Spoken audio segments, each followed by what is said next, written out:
Do you want to relax? Are you having trouble sleeping or focusing? CBD reduces anxiety, chronic pain, seizures, PTSD, depression. Try our CBD gummies or chocolates. You will be very satisfied. Visit cbdcollections.net. cbdcollections.net. cbdcollections.net.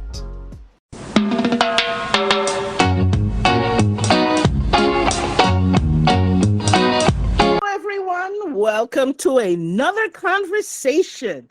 Today we have my namesake, Jahniece Haye, who is the president and coordinator of the Sounds of the Caribbean organization. The mission is to bring together people from diverse set of cultures to celebrate independence in a positive and safe environment within our community. Let's lean in and listen as she shares some witness with us, some words of wisdom to us, along with my co-host Chris. Take it away. Thanks, Jahniece, and welcome, Jahniece. Good Thank to you. have you on with us this evening. Thank you. That's wonderful. So we like for your audience to get to know you a little before we delve into your great work. And let's get them to appreciate. Tell us a little about your roots, where you're from, and the like. Well, I'm from Jamaica, in Jamaica, West Indies. You know, everybody know Jamaica. And I grew up I was born in Kingston, grew up in Ocho and ended up in Montego Bay, went to Mount Alvernia in my teen years, Mount Alvernia High in Montego Bay. Then I relocated to New York, and I grew up in New York and attended State University of New York, Oneonta. After graduating, I got a scholarship to go into law, but my dad got sick, and I went to Texas to try to help out. And my kind of fork in the road, I call it. I'm doing a book about the fork in the road. Turned the other way. Instead of going into law, I got into corporate work. And then after the passing of my father, I relocated to Chicago and with relatives here, and just to stay a couple of months, but that didn't happen. I turned around. I was hoping to go back to Florida, but I ended up having my first child, and I ended up staying here. While I was here, I got into a lot of different local things, photography, videography, and since I have a background in Yeah. But communication. before you get into that detail, let's get to know some of you first. As a child growing up, you really had some nice spots in Jamaica. What are some of the memorable stuff that you remember doing as a child? Wow. Going to church was one thing because I went to boarding school, Iona High, so that was one of my childhood memories. I was in boarding school, but having when I lived two different lifestyle. My dad was a professional golfer for Jamaica, and so I lived in the country up in exchange with family um, while he was in America. So I experienced real outdoor living, as living in the going out to using the outdoors Okay. facilities. So it was kind of rough. And then he came back, and I lived in Montego Bay, a trendy lifestyle. So I grew up in two different cultures in World. Jamaica. But Yeah. I was like a rebel, I like reggae when I was growing up. I love reggae music, and my dad was against it, because he was like a Christian in the home, but I was a roots person, and Okay. I love reggae from growing up. I could drop a dance anytime. I would love to dance, and as a child, I enjoyed all that. But the elderly, they would say, "Stop doing that and go sit down," Right. Right. So you So mentioned your dad a lot. Was he the major influence in your life, or how did the other your mom or other folks played a role in shaping your life? Well, my dad was, yes, the major person in my life. I wouldn't call him a mentor because he was very strict. But and my mom was in London, England. She went away to study nursing, and of course, she got hitched up and had other kids and stuff. So life wasn't in the 60s. It wasn't easy for her. But we kept in touch, and then I had, so it was really the influence of my father that I grew up under. So which I'm grateful for today because of my lifestyle and my education. So it didn't turn out too bad after all. That's great. So you came here, you've journeyed from New York to Chicago, and I guess you're currently in Chicago.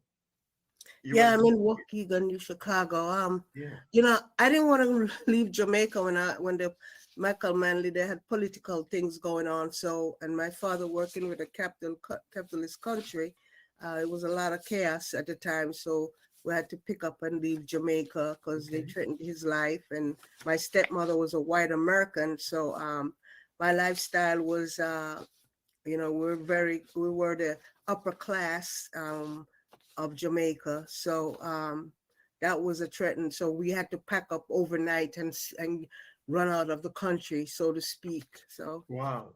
I cried on the plane all the way from Jamaica to New York. Cried when I got off the plane, the world was spinning the way I was crying because I didn't want to leave Jamaica. So that was a bad memory for me.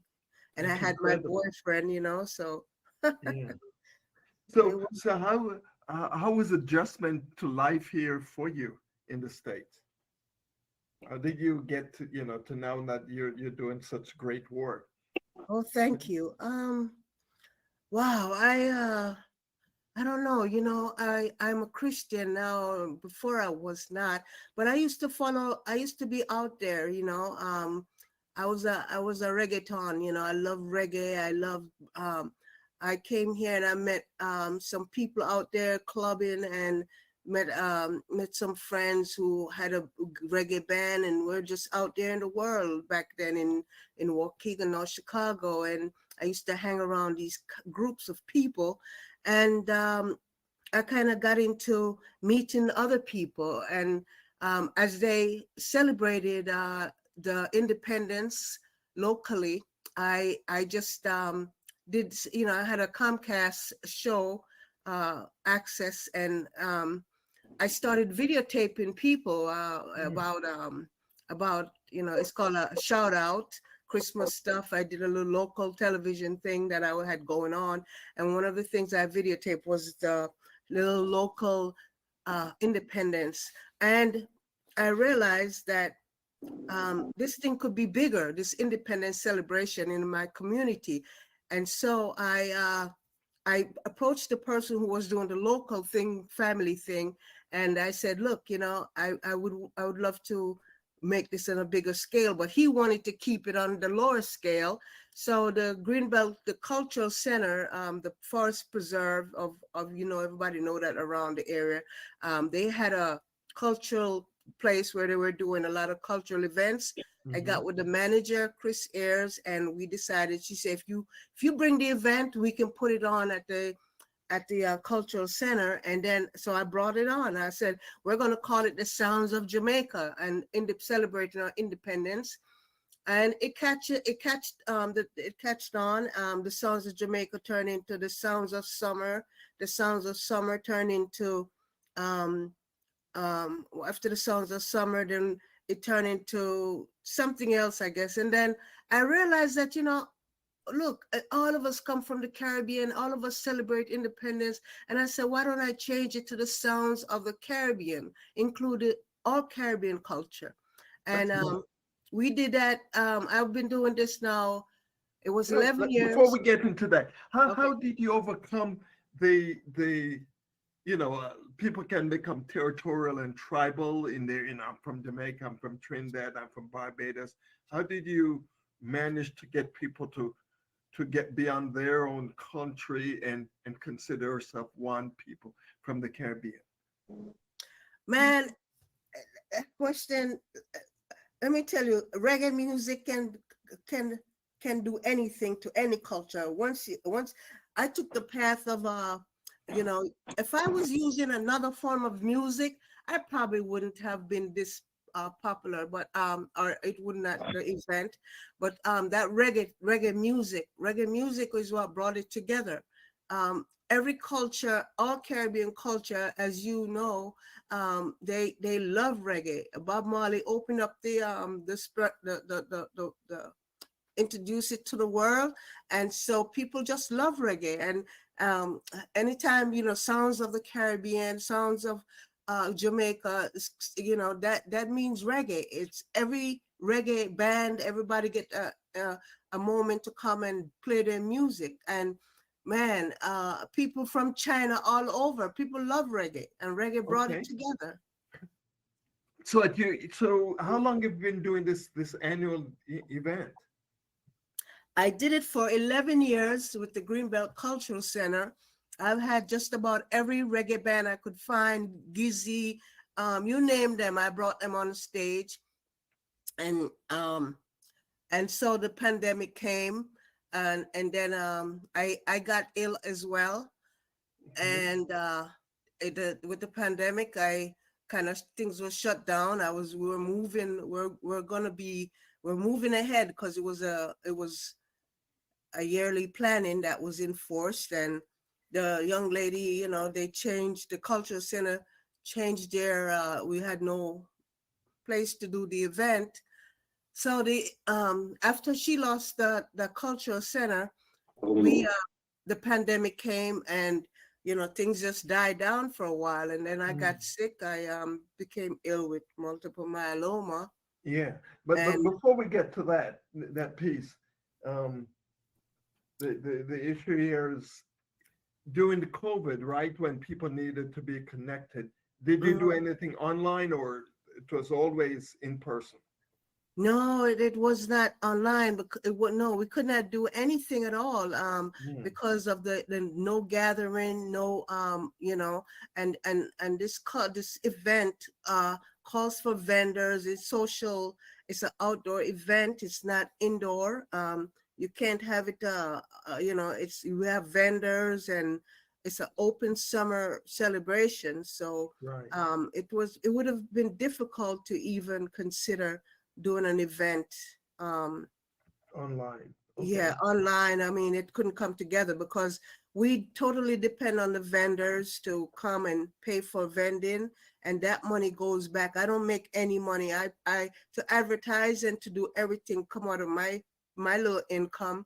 And I know the local sign people that, so it costs me so to get it going. And then when the vendors come in, that money is taken into paying for the band and paying for the DJ, paying for the other things. So, and it's not a lot of money because we don't have like a lot of vendors, you know, we only can, so that is, it leaves me on the broke side. So it's been a sacrifice of love for you. And then you had this health challenge. Talk a little about the health challenge, what it is, and how it affected all of this. Well, yeah. So I was saying that I have this multiple myeloma. And you want to explain to people what that means? Oh, it's a bone marrow cancer that come in the bone marrow, and the cells, it's like these it get overwhelmed with the white cells and the red cells. They produce too much the word I'm looking for is no, too much white cell overproducing. Yeah, it produced too much like as some estrogen, but that's not the word. It overdoes these different things, and it gets too much in the blood, and when it gets overpowering, it needs a place to go, so it start eating up the good ones, and it gets to the point where you can protrude through the bones and everything like that. So if you catch it early, through chemo, they can kill the bad cells, keep them down. And so, yeah, I was going through like body aches and stuff. And when I found out I was in stage 4, but I had the best of oncologists in Chicago, and God, God had a whole lot in it, and so you know, I went on some maintenance pill, and then it came back, and then I have to go through a stem cell transplant. But it's a bone cancer, that blood that overproduce in your body, and so um, when it came back, the second time, I went through a murderous time with it again, and so the God saved me again, and so when I was on the second round, a friend called me up and said, "You know what? You need to get up and get going again. You need to start back with the event, the Sounds of the Caribbean." And I was like, "Oh." Yeah, you're here just struggling with your health. Yeah, so yeah, but I got up, man. I got up, and I tell you, it gave me a drive, and I got up and I did it. You know, you either stay busy dying or you stay busy living. So let me ask you this. It seemed like you added another element to it, a golf tournament. Yeah, so So while talk I about was that a little. while I was busy living, I decided that research multiple myeloma, talking to my doctor and everything, and I'm like, I realized that I used to go to I go every month to get my blood checked to make sure the cancer is low, you know, because once the counts start getting high, you're starting to see problems. So every month you have to go check it out, and while I was there, I realized that they were changing my process of medicine. And I was like, what's going on? How come I'm not sitting here for hours getting chemo? And they said, you know, now they change your medicine, and you just get an injection now, and you go out and you're done. And I'm like, whoa, I go in, I do some maintenance, and I do an hour, and I'm out the door. And I said, so this is working. So I said, wow, I want to travel. I want to start a new foundation. So I said, hey, Multiple Myeloma Awareness Foundation. I want my community to know and learn about multiple myeloma, because after doing research and stuff, I realized that this is a new thing coming up, and it's being founded in the younger generation, and young people don't know. And it used to be in the 80s, the 75, 80 people of age, and now it's coming in the younger generation. Young people is getting it now, and obesity, all kinds of stuff. So I'm like, hey, when you're feeling aches and pain and all that, go check it out further. So I started awareness. The foundation is awareness to let people know about this thing called multiple myeloma, because people don't know about it.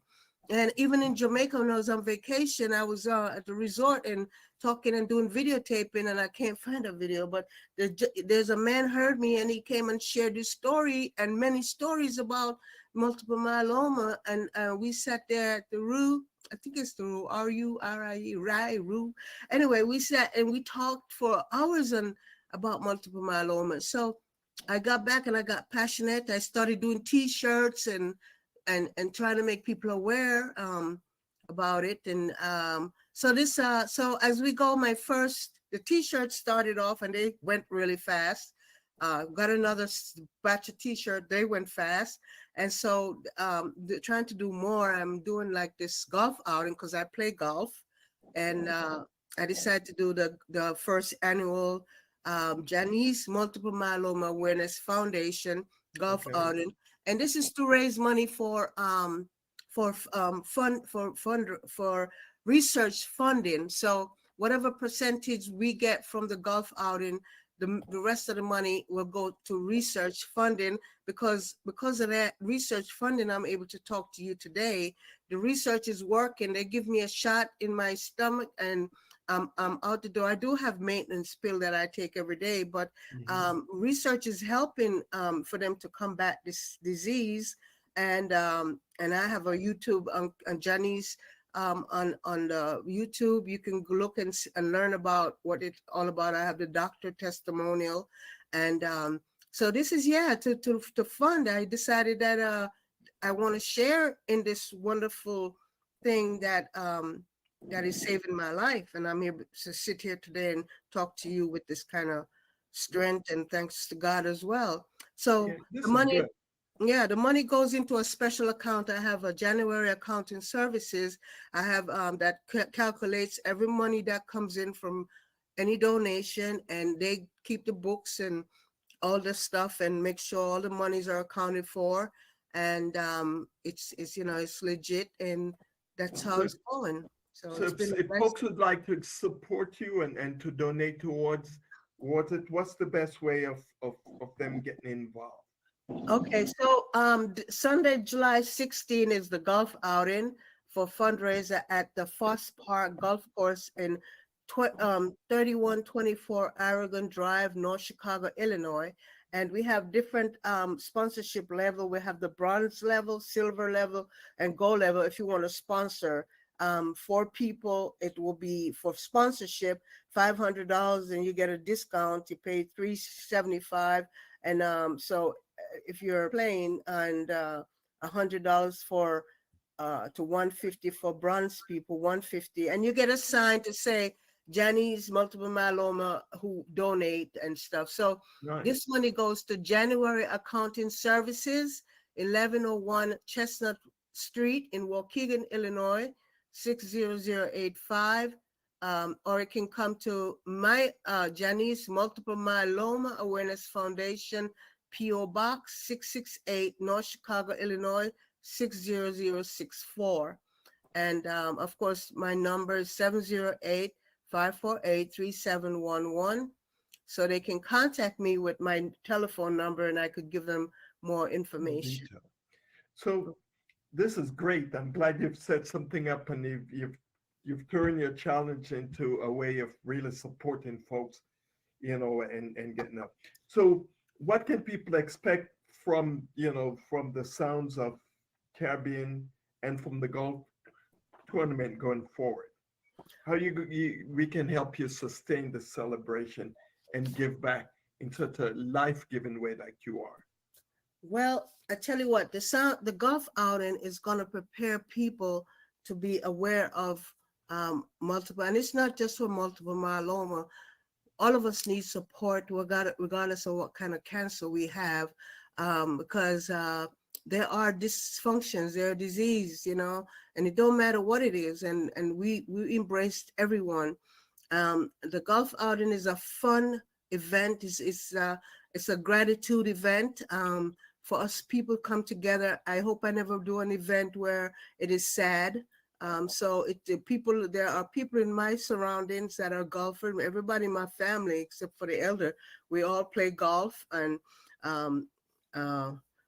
so that's a good event, a positive thing. I don't play as much because when my back can't take the swing, because I have a chronic back ache. But I swing a little bit. I was out practicing yesterday, and Good. I did some swings. So that's a good come together, food and fun. And Exactly. and that's how it works. And the Sounds of the Caribbean, we were small scale, and last year we really popped it off. We had Indica because of the pandemic. I didn't want to bring another band in. So we had Indica that brought us back to life a couple of times.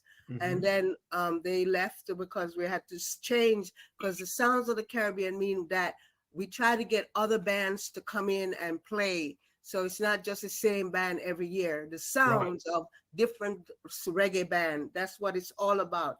And celebrating independence, because I think the Queen circled the Caribbean island during the time of when she gave Jamaica independence and other Caribbean islands at the same time that she was on that tour. And so Caribbean islands were given independence. So all of us come together as a culture, no matter where we're from, we still won. Right. And when is this? What date is this event? This is July 30th. Okay, so at the end of the month, the Sunday, July 30th. Okay, yes, great. Because everybody's having something.